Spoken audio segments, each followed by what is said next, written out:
Does Power Query have a COUNTIFS function? Yes, it does. That's group by.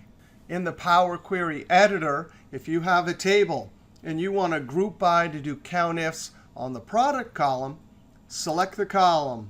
Home ribbon tab, group by. Transform ribbon tab, group by.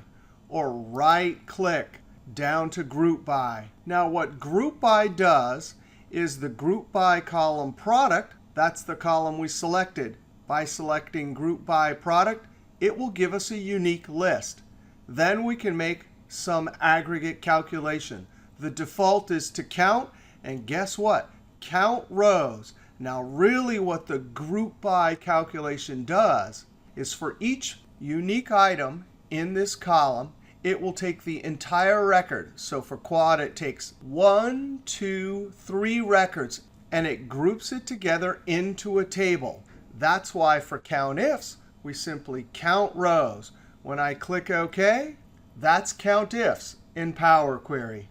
Over here, there's a step group by rows. I can click the gear icon. Now, COUNTIFS can do multiple conditions. Well, no problem. Group by can do that also. Select Advanced, Add Grouping.